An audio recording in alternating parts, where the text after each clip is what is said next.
Hello दोस्तों, कैसे हैं आप सभी। आई होप आप सभी बहुत अच्छे होंगे, खुश होंगे और स्वस्थ होंगे।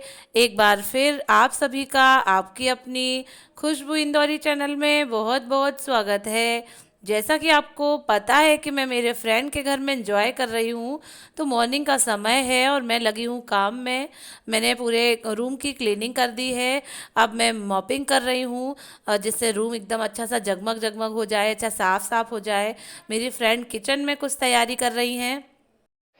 गाइस, हम लोग जा रहे हैं घूमने और माती बताएंगे कि हम लोग कहाँ घूमने जा रहे हैं। इस समय शाम के 6 बज रहे हैं, तो हम लोग जरा घूम फिर के आते हैं। माती बताओ ना, कहाँ जा रहे हैं घूमने। हम लोग कंपनी गार्डन जा रहे हैं। वहाँ पर क्या होगा, कुछ अलग सा। बस पार्क है। इटावा का फेमस हाँ, फेमस कंपनी, पार्क है। हाँ कंपनी गार्डन है। वहाँ पे बच्चों को बच्चों के लिए। हाँ, झूले वगैरह होंगे, फाउंटेन वगैरह, ग्रीनरी होगी बस। हाँ, बच्चे थोड़े से एंजॉय कर लेंगे, घर में बोर हो गए। चलिए दोस्तों, आप भी चलिए, आपको भी घुमाते हैं इटावा का फेमस कंपनी गार्डन। अच्छी लग रहा है ना। और दोस्तों एक बात और है कि एक दूसरे से करते हैं प्यार हम, और एक दूसरे के कपड़े पहने हैं हम। तो दोस्तों, हम लोग निकल चुके हैं कंपनी बाग जाने के लिए, एक दूसरे के हाथों में हाथ डाले हुए। शादी के पहले भी ऐसा ही होता था कि हम लोग जहाँ भी जाते थे गलवहियाँ डाल के ही जाते थे। और ये आप देख रहे होंगे कि लक्ष्य और लक्ष्य के भाई ने भी एक जैसी ही टी शर्ट पहनी हुई है, कलर अलग है। वही इनके लिए लेके आई हूँ, गन्नू के लिए। तो दोनों एक जैसे दिख रहे हैं, बहुत ही प्यारे लग रहे हैं। हम लोग निकल चुके हैं कंपनी बाग जाने के लिए। इस तरीके से जो लोअर और टी शर्ट के कपड़े रहेंगे तो कंफर्टेबल रहेंगे वहाँ पर झूला झूलने के लिए। रास्ते में हम लोग निकल रहे हैं, पहुँच रहे हैं। तो रास्ते में क्या हुआ था कि बुद्ध पूर्णिमा की वजह से वहाँ पर कुछ झांकी निकल रही थी, तो उसको भी हम लोग देखते हुए आगे बढ़ रहे थे। दोस्तों मैं बता दूं कि मेरी फ्रेंड जो है इटावा में ज़्यादा कुछ चीज़ें नहीं जानती है, क्योंकि वो जो है 35 किलोमीटर दूर उसका आना जाना रहता है। 35 किलोमीटर जाना, 35 आना। उसका स्कूल का काम इतना ज़्यादा होता है, वो इतनी व्यस्त होती है कि वो जो है इटावा में ज़्यादा चीज़ों को नहीं जानती है। घूमना करना बस कुछ एक चीज़ों को ही जानती है। इसी के साथ मैं बता दूं कि बहुत सारे लोग ये पूछ रहे हैं कि आपके फ्रेंड के हस्बैंड कहाँ हैं, वो कहाँ रहते हैं। तो मैं सभी को बता दूं कि मेरी फ्रेंड के हस्बैंड जो है ग्वालियर में रहते हैं। उनके वहाँ माता पिता है, उनकी एक बेटी है, तो वो उनकी देखभाल करते हैं और उनका एक बहुत बड़ा इंस्टीट्यूट है, वो उसे संचालित करते हैं और अपनी जिम्मेदारियों का निर्वहन करते हैं। और मेरी फ्रेंड जो है यहाँ रहकर अपनी नौकरी करती है, अपनी जॉब करती है और अपने बच्चे का लालन पोषण करती है। और जब भी छुट्टियाँ होती हैं तो वो लोग एक दूसरे से मिलते हैं, अपने परिवार की देखभाल करते हैं और अपना जो भी फेस्टिवल वगैरह होता है उसे एंजॉय करते हैं। कभी भैया जो हैं वो इधर इटावा आ जाते हैं, कभी माधवी जो है ग्वालियर चली जाती है। तो इस तरीके से उन लोगों के दिन जो है वो व्यतीत हो रहे हैं। उनकी जो जीवन शैली है वो इस तरीके से उनकी चल रही है। वो कहते हैं ना कि जिम्मेदारियों को निर्वहन करने में फिर कहीं कुछ चीज़ों का जो है त्याग भी करना पड़ता है। तो इसी तरीके से उनके जीवन में भी ऐसा ही चल रहा है।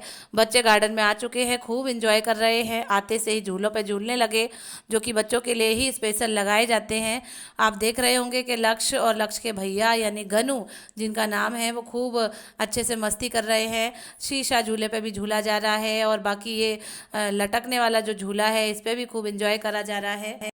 इसी के साथ दोस्तों, रेगुलरली मुझे वॉच करने वाली, मेरे वीडियो को वॉच करने वाली एक बहुत ही प्यारी सी, बहुत ही अच्छी सी मेरी व्यूवर्स हैं, दीपिका शर्मा जी, जिनके भाई का बर्थडे है। उन्होंने उनका नाम रिवील नहीं किया, पर मेरी ओर से दीपिका जी के भाई को बहुत बहुत शुभकामनाएं, बहुत शुभेच्छाएं।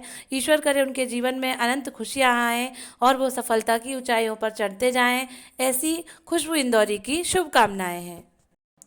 दोस्तों, गार्डन में बहुत सारे झूले थे और बहुत सारी ऐसी चीज़ें थी जिसमें एंजॉयमेंट हो सकता था, लेकिन हम लोग जो है थोड़ा लेट हो गए थे गार्डन पहुंचने में। मुझे पता नहीं था और माधवी को भी नहीं पता था कि गार्डन कितने बजे तक खुलता है। तो हम लोग बस आधा घंटा या पौन घंटे ही घूम पाए होंगे, बच्चों का मन ही नहीं भर पाया था।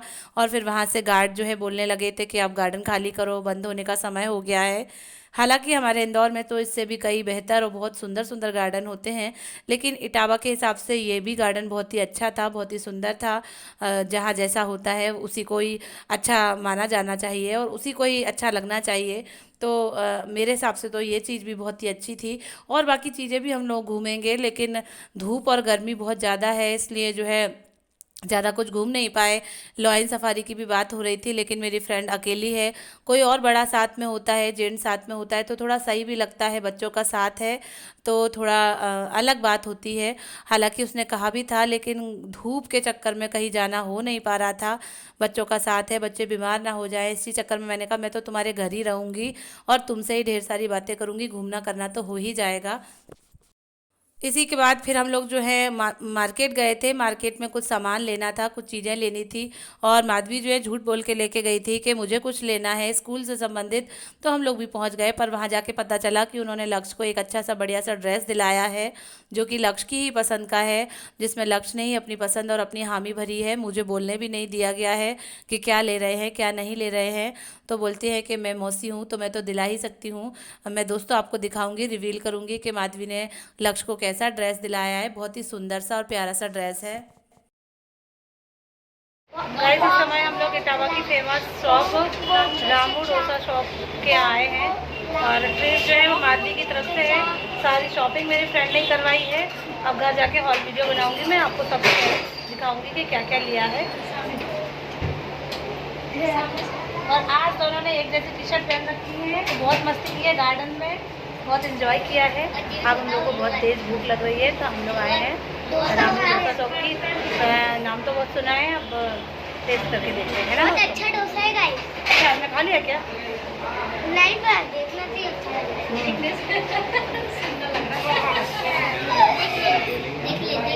साथियों, जितने भी इटावा के व्यूवर्स हैं वो बताएं कमेंट बॉक्स में कमेंट करके कि उन्होंने रामू डोसा सेंटर के यहाँ से जो है डोसा खाया है कि नहीं खाया है। बहुत ही टेस्टी डोसा है, मुझे तो बहुत अच्छा लगा था। और प्राइस ओनली 50 रुपीज़। तो दोस्तों बहुत ही अच्छा और टेस्टी डोसा और रीज़नेबल प्राइस में तो बहुत अच्छा लगा मुझे। अब क्या है कि हम लोग घर वापस आ चुके हैं और डोसा जो है वो हजम कर चुके हैं। छोटी मोटी भूख लगी है, बहुत ज़्यादा हैवी खाने का मन नहीं है। तो बन रही है दही पूरी, सेव पूरी और पानी पूरी। आप चाहें तो पानी पूरी भी खा सकते हैं। सारी चीज़ें हैं जो कि मेरी फ्रेंड ने अरेंज किया है। वो सोच रही है क्या पाएँ, क्या खिला दें, क्या अपने हाथ का बना बना के खिला दें अपनी सहेली को। और मैं कह रही हूँ कि जो भी है जैसा भी है मैं तो सब खा लूँगी, मुझे कोई प्रॉब्लम नहीं किसी चीज़ में। लेकिन वो कह रही है खुशबू मैं ये बनाऊंगी, मैं वो बनाऊंगी। तो फिलहाल तो थोड़ी मोड़ी भूख के लिए ये दही पूरी सेव पूरी बन रही है, जिसमें पानी बतासे हम लोग मार्केट से लेते ही हुए आए थे। और बाकी सारी चीज़ें घर में अरेंज की हुई हैं। जो जो फुचकी होती हैं, जो बताशे होते हैं, उनमें आलू भरे जा रहे हैं, आलू और मटर। ये मैंने इमली की चटनी बनाई हुई है, दही में चीनी मिला के उसको मथ के रखा हुआ है। बाकी उसमें प्याज और हरी धनिया, नमक, मिर्ची, काला नमक, जीरा, ये सारी चीज़ें डाली जाएंगी, जिससे हमारी दही पूरी बन जाएगी। और थोड़े थोड़े सेव भी डाले जाएंगे तो सेव पूरी भी बन जाएगी, जो ऑलमोस्ट सभी की फेवरेट होती है। तो प्लीज़ दोस्तों, ये फेवरेट है तो मुझे भी अपना फेवरेट बनाइएगा और मेरे वीडियो को लाइक शेयर और सब्सक्राइब कीजिएगा। ठीक है दोस्तों, आई होप मेरे मायके के ब्लॉग जो हैं वो आप इंजॉय कर रहे हैं। कमेंट बॉक्स में भर भर के कमेंट करिएगा। Thank you, bye bye.